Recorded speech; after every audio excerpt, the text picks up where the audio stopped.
चलिए,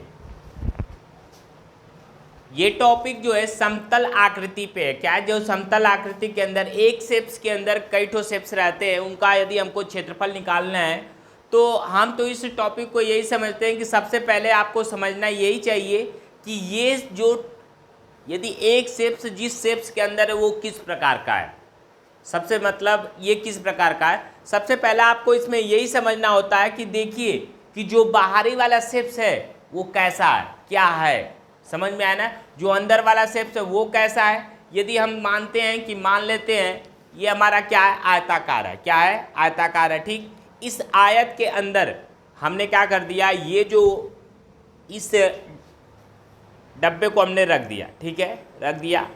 अब ऐसा 1 2 3 ठो रख सकते हैं, पूरा का पूरा भर जाएगा हमको जहाँ तक उम्मीद है। 3 गो में तो पूरा का ही पूरा भर जाएगा, या तो फिर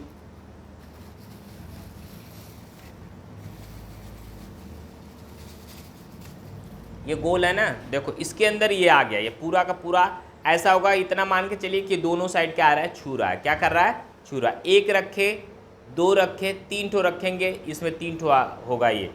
अब बोला जाए कि यार 3 को हम रखें तो देखो ये थोड़ा सा देख लो इस टाइप से, यदि दोनों साइड से है तो थोड़ा बहुत जगह इधर खाली है, थोड़ा बहुत इधर खाली है। ठीक है, यदि इसी तरह रखोगे थोड़ा इधर खाली हो जाएगा, थोड़ा इधर खाली हो जाएगा।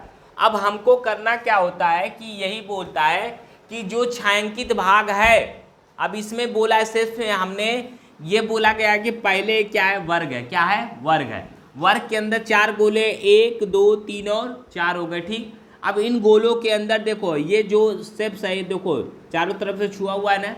अब ये दो थोड़ा थोड़ा बच गया, तो इसी भाग का हमको क्षेत्रफल क्या करना है, निकालना है। हमेशा यही पूछता है कि छायांकित भाग का क्षेत्रफल क्या होगा। अच्छा, हो गया। सबसे पहले नंबर अब हमको ये जानना है कि ये जो दूरी है वो क्या है। प्रत्येक भुजा जो है कितना है, 12 सेंटीमीटर है। कितना है, 12 सेंटीमीटर। ये भी हो गई, और यहाँ से ये भी कितना हो गया, 12 सेंटीमीटर। ये भी हो गया, और ये भी हमारा कितना हो गया, 12 सेंटीमीटर हो गया। और ये भी जो है ये भी हमारा कितना हो गया, 12 सेंटीमीटर हो गया। वर्ग हो गया भाई ना। अब देखो यदि हम यहाँ से, तब तो ऐसे लाइन खींचेंगे सारा लाइन बराबर ही होगा।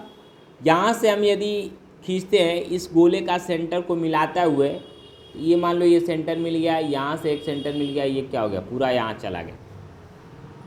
हो गया ना, बोलो, सेंटर मिलता हुआ हो गया। यदि हम 2 गोलों का जो व्यास बोलेंगे वो क्या बोल सकते हैं, 12 सेंटीमीटर बोल सकते हैं। कितना बोल सकते हैं, 12 सेंटीमीटर। तब प्रत्येक गोले का व्यास कितना हो जाएगा, 6 सेंटीमीटर। कितना होगा, 6 सेंटीमीटर।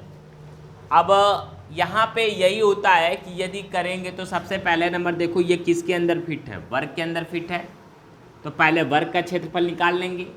ठीक, इसके बाद क्या करेंगे, हम इस गोलों का क्षेत्रफल निकाल करके उसमें से माइनस कर देंगे, तो ये जो छायांकित भाग है उसका क्षेत्रफल निकल के हमारा आ जाता है। समझ में आई बात समझ में आई है कि नहीं। यही काम आपको करना है हर शेप्स में, कैसा हो शेप्स। यदि बेलन है, बेलन के अंदर कोई चीज़ डाली गई है, तो अब उस वस्तु, जो वस्तु डाली गई है उसका क्षेत्रफल निकाल करके आप पूरे बेलन का क्षेत्रफल निकाल करके उसमें से माइनस करेंगे, तो उसमें मालूम चल जाएगा कि उसका क्षेत्रफल कितना बचा है, या जो भी है ऐसे पूछता है तो वहाँ से निकल जाएगा। तो ये इस टाइप का ये पहला क्वेश्चन यही टाइप आता है। यदि कोई वर्ग रहता है या आयत रहता है, उसके अंदर आपका पूछ देता है कि छायांकित भाग का क्षेत्रफल को निकालिए, उसके अंदर या तो कोई अर्धवृत्त डाल दिया जाएगा या तो वृत्त डाल दिया जाएगा। सबसे पहले नंबर हमको क्या करना है, इस वर्ग का क्षेत्रफल निकालना है। क्या करना है, वर्ग का क्षेत्रफल निकालना है। तो पहले नंबर हम लिखेंगे वर्ग की भुजा बराबर कितना है, 12 सेंटीमीटर। कितना है, 12 सेंटीमीटर। तो वर्ग ABCD का क्षेत्रफल बराबर हो जाएगा 4 गुणे भुजा, 4 गुणे भुजा गुणे भुजा होता है, भुजा गुणे भुजा, बराबर होगा 12 गुणे 12 इक्वल टू कितना हो गया, 144 सेमी स्क्वायर। 144 semi square. ये भी 12 सेंटीमीटर है, ये भी 12 सेंटीमीटर है, दोनों का गुणा करते 144 सेंटीमीटर आ गया। पूरे का क्षेत्रफल क्या है? पूरे का क्षेत्रफल। अब हमको गोले का क्षेत्रफल निकालना है, तो पहले नंबर तो हम लोग क्या लिखेंगे?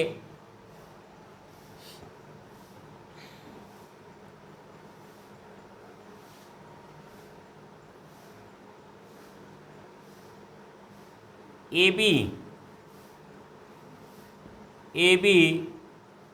भुजा की माप बराबर दो वृत्तों का व्यास। दो वृत्तों का क्या हो जाएगा? व्यास। तो ये ए बी भुजा की माप सारी क्या है? आपका 12 सेंटीमीटर, तो क्या रखें हम? 12 सेंटीमीटर इक्वल टू दो वृत्तों का व्यास। तो 2 गुणे डी लिख सकते हैं, दो वृत्तों का व्यास, दो वृत्तों का व्यास। ठीक, ये तो हो गया हमें। तो यहाँ लिखिएगा प्रत्येक वृत्त का व्यास बराबर, प्रत्येक मीन्स एक हो गया, पूरा कितना 12 है, 12 सेंटीमीटर है, इसमें 2 से भाग कर देंगे, कितना आ जाएगा? 6 सेंटीमीटर। कितना हो गया? 6 सेंटीमीटर। जो वृत्त का व्यास है, प्रत्येक वृत्त का व्यास है वो कितना है? 6 सेंटीमीटर। कितना है? 6 सेंटीमीटर। तो वृत्त की त्रिज्या बराबर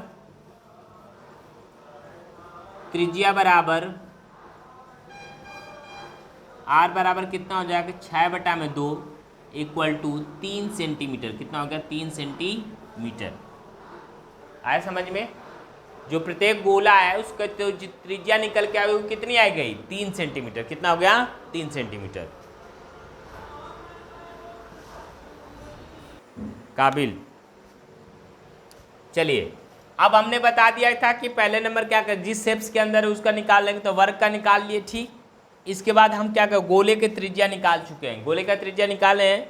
यहाँ से देखिए, ध्यान रखिएगा, ये दोनों साइड जब चिपका हुआ है और इधर भी देखो चिपका हुआ, या तो ऐसे करके निकाल सकते हो, ऐसे भी करोगे तो वृत्त से होता हुआ आएगा, चाहे ऐसे लेके भी जाओगे तो क्या होता हुआ, कहीं से भी आप क्या कर सकते हैं? निकाल सकते हैं। यदि इस तरह से भी हम लेंगे तो ए बी डी का आधा करेंगे तब वो हो जाएगा 12 है तो कितना हो जाएगा? 6 होगा, 2 गोले हो रहे हैं। समझ में आया ना? तो जैसे भी करके आपका जिस तरह से मन करे उस तरह से आप क्या करेंगे? निकाल लेंगे। ठीक है ना? आगे चलते हैं। अब इसको हम मिटाते हैं। वृत्त की त्रिज्या ध्यान रखे रहिएगा, और ये जो है वर्ग का क्षेत्रफल है 144 सेंटीमीटर, इसको ध्यान रखिएगा। तो हम यहाँ पे लिख दे रहे हैं, थोड़ा सा ध्यान रहेगा। ए बी सी डी का क्षेत्रफल बराबर हम लिखेंगे 144 सेंटीमीटर स्क्वायर। ध्यान रहेगा, उसका ज़रूरत है हमें। अब चलो यहाँ पे ध्यान से देखते हैं। क्वेश्चन तो समझ गए ना? मिटा दे रहे हैं। ठीक, टॉपिक बस चलने दे रहे हैं। देखिए ध्यान से। अब हमसे पूछा है तो यहाँ पे सबसे नंबर क्या होगा? वृत्त का क्षेत्रफल है ना, तो लिखेंगे प्रत्येक मीन्स एक होता है। क्या होता है? एक। प्रत्येक वृत्त का क्षेत्रफल बराबर आप जानते हैं कितना होता है? वृत्त का क्षेत्रफल आपको पढ़े हैं पाई आर स्क्वायर।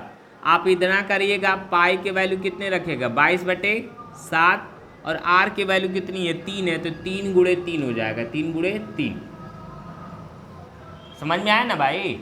या तो फिर ऐसे एक बार करके एक बार और करो, एक स्टेप और खाएगा। 22/7 गुणे 3 गुणे 3 हो गया। अब देखिए यहाँ से 22 गुणे 3 तिली के 9 बटा में कितना हो गया? 7। कितना हो गया? 7। और कर लीजिए, मिटा दे सारा ना। अब चलिए इधर में और थोड़ा सा नीचे आएंगे, और 9 दूना 18, 1 9 दूना 18 1 19, 19 बटा में 7, ये हो गया। ठीक 198 बटा में कितना हो गया? 7। भाग कर लीजिए, यहीं पे 7 से हम भाग कर लेते हैं। यहाँ पे तो 7 से भाग करेंगे 198 में, तो आएगा 7 दूना के 14, और ये हो गया आपका 5 8 7 8 56। कितना हो गया? 2.0। 7 दूना के कितना हो गया? 14 6 7 8 56, मतलब 28.28। 28 पॉइंट कितना आया? 28 आया।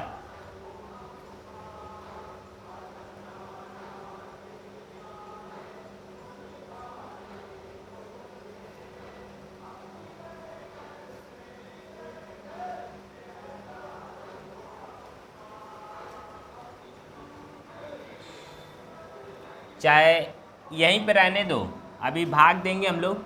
28.28 आ रहा है ना, तो कुछ ऐसा रहने दो, क्योंकि 4 है ना, बस यहीं रहने दो, बाद में गुणा करना है। ये कितना हो गया, सेमी स्क्वायर। अब देखिए प्रत्येक गोला कहना है ऐसे कितने गोले हैं, 1 2 3 4। तो लिखेंगे आकृति के अंदर, आकृति के अंदर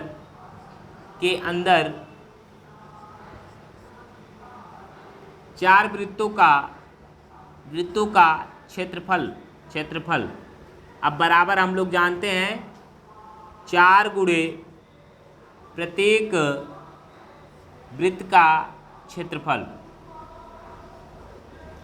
आप जानते हैं 4 गुणे कितना हो जाएगा, 198/7 हो गया।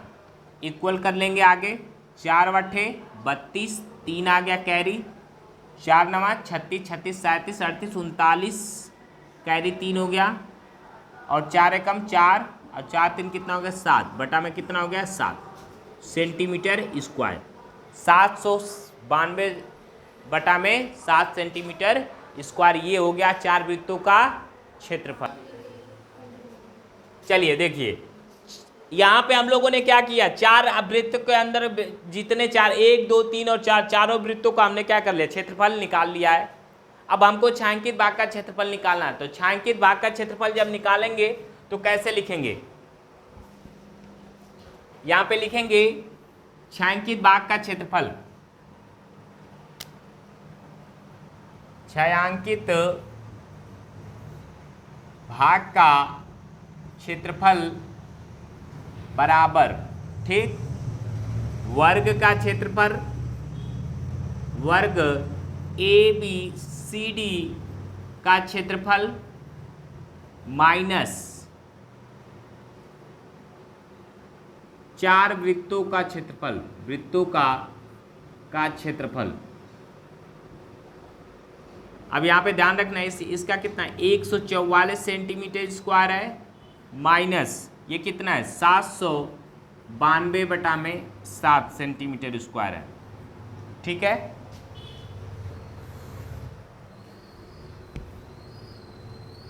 अब क्या करेंगे, एलसीएम ले सकते हैं या आपको क्या बताएं, इसका इसमें गुणा कर लीजिए।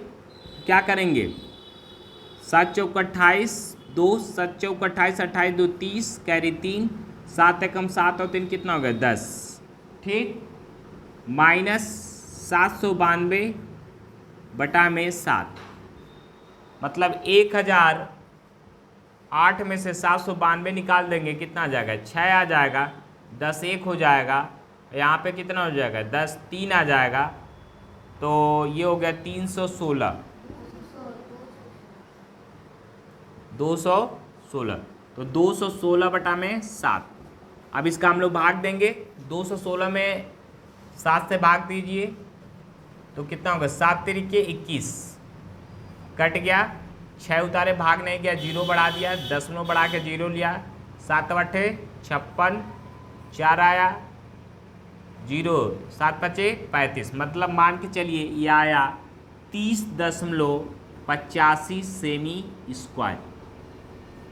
ये हो गया आपका इस छायांकित भाग का क्षेत्रफल। तो देखिए इस तरह से निकालेंगे। क्वेश्चन थोड़ा सा लंबा होता है, यदि दिमाग में बैठ जाएगा ना तो कितना भी बड़ा से बड़ा क्वेश्चन होगा आप कर लेंगे। इसके जगह पे यदि आयत होगा तो आयत का क्षेत्रफल निकालेंगे। आप ध्यान रखेंगे कि यदि वहाँ पे सिर्फ कैसा दिया है तो उसकी भुजा किस प्रकार से मानेंगे, लेकिन वर्ग में हमेशा ध्यान रखिएगा यदि 2 शेप्स हैं तो इस तरह से करके जो लंबी वाली भुजा होती है दोनों वृत्तों का क्या होता है, व्यास होता है। क्या होता है, व्यास होता है। समझ में आया ना, तो ध्यान रख के इस तरह से त्रिज्या वगैरह निकाल सकते हैं।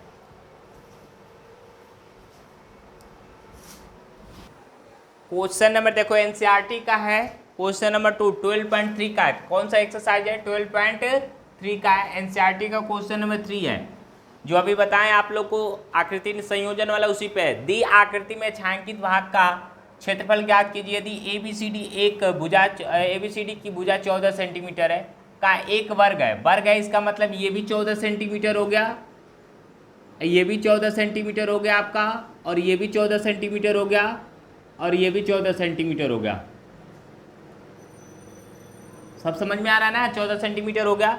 अब आपको छायांकित भाग का क्षेत्रफल है, आपको पहले ही हम बताए हैं कि जिसके अंदर जो आकृति होती है पहले उसका निकालते हैं। तो किसके अंदर है? वर्ग के अंदर है, तो वर्ग का पहले हम क्षेत्रफल निकालेंगे। क्या निकालेंगे? वर्ग का क्षेत्रफल। तो यहाँ पे लिखेंगे वर्ग की भुजा बराबर हमारी कितनी है? 14 सेंटीमीटर। कितनी है? 14 सेंटीमीटर। तो वर्ग का क्षेत्रफल बराबर हो जाएगा भुजा का स्क्वायर। भुजा का स्क्वायर होता है मतलब 14 का स्क्वायर कितना होगा? 196 सेंटीमीटर स्क्वायर। ये हो गया उसका क्षेत्रफल। समझ में आया इतनी बात? चलिए आगे की तरफ देखिए। अब हमको क्या करना है, इसके देखो इसके अंदर अर्धवृत्त है। क्या है? अर्धवृत्त। तो अर्धवृत्त का व्यास क्या हो गया? AD हो गया ना। तो अर्धवृत्त का व्यास बराबर वृत्त की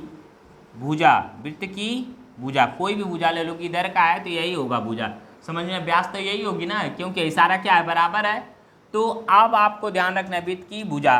तो वृत्त का व्यास बराबर अर्धवृत्त है ना, तो ये कितना हो गया? 14 सेंटीमीटर इक्वल टू हो गया वृत्त की, ये हो जाएगा आपका 14 सेंटीमीटर। कितना हो गया? 14। वृत्त का व्यास, अर्धवृत्त का व्यास। अब त्रिज्या निकाल लीजिए। अर्धवृत्त की त्रिज्या बराबर R बराबर कितना हो जाएगा? 14/2। तो 14 हो जाएगा तो कितना आ जाएगा? 7 सेंटीमीटर। कितना हो जाएगा? 7 सेंटीमीटर। 7 सेंटीमीटर आ गया इसकी त्रिज्या। अब आराम से निकालिए। अर्धवृत्त का क्षेत्रफल बराबर आपको यदि सूत्र नहीं याद है, वृत्त का क्षेत्रफल याद है तो उसका आधा कर दीजिए, मतलब 1/2 कर दीजिए। अब वृत्त का क्षेत्रफल πr² होता है। हो गया आपका सूत्र। 1/2 इंटू ये हो जाएगा 22/7 इंटू ये कितना हो जाएगा? 7 है, तो 2 बार 7 इंटू 7 हो गया। अब ये 7 से 7 कट गया, ठीक। अब ये कितना हो जाएगा?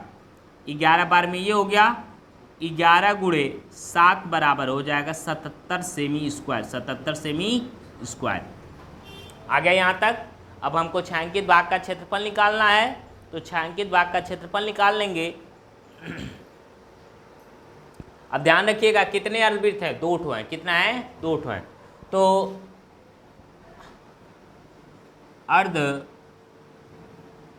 दो अर्धवृत्तों का क्षेत्रफल, 2 अर्धवृत्तों का क्षेत्रफल बराबर आप हो जाएगा यहाँ पे 77 गुणे 2 करेंगे तो हो जाएगा 154 सेमी स्क्वायर। 54 semi square.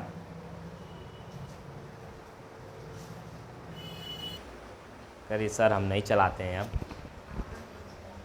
और तुम्हारी जो छोटी वाली है तो वो तो हो गया इतना। अब देखिए हमको छायांकित भाग का क्षेत्रफल निकालना है, बस निकाल दीजिए। छायांकित भाग का क्षेत्रफल बराबर लिख लीजिए, यहाँ पे क्या लिखेंगे? वर्ग ABCD का क्षेत्रफल माइनस कौन सा? 2 अर्धवृत्त, दो अर्धवृत्तों का क्षेत्रफल। अब यहाँ पे ABCD है, कितना आया था? 14, 196 आया था, 196 सेंटीमीटर स्क्वायर माइनस 2 अर्धवृत्त है 154 सेंटीमीटर स्क्वायर। 196 में से 154 घटा लीजिए, 2 आ गया, कितना हो गया? 4 आ गया, मतलब कितना हो गया? 42 सेंटीमीटर स्क्वायर। ये हो गया आपका अर्धवृत्त। अर्धवृत्त का क्षेत्रफल कितना आ गया? 42 सेंटीमीटर स्क्वायर। जो अर्धवृत्त का नहीं, छायांकित भाग का क्षेत्रफल है, ये जो इधर इधर बच जा रहा है, इस बात का क्षेत्रफल कितना आया? 42 सेंटीमीटर स्क्वायर। तो दोनों क्वेश्चन में आपको क्या समझ में आया?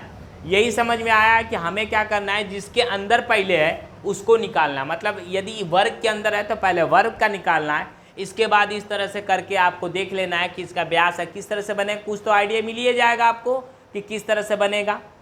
यदि इस तरह से आप लेते हैं, देखिए इस तरह से यदि भी लेंगे आप लोग तो देख लीजिए, ये ध्यान रखिए कि इस तरह से भी 14 सेंटीमीटर लेते हैं। तो अपना दिमाग लगाइएगा कि जो यहाँ से होता है तो ये क्या कहलाता है, त्रिज्या कहलाता है। क्या कहलाता है, त्रिज्या कहलाता है। यदि इसका आधा आपको मालूम रहेगा तब ना, तो आधा तो मालूम है नहीं, इस तरह से पूरा मालूम है, तो इस तरह से ये क्या व्यास आपको पूरा मालूम हो जा रहा है कि नहीं 14 है, तो उसका आधा कर लेते कितना आ जाएगा, 7 आ जाएगा। तो इस तरह से आपको निकालना है, निकाल लीजिएगा, नोट कर लीजिए और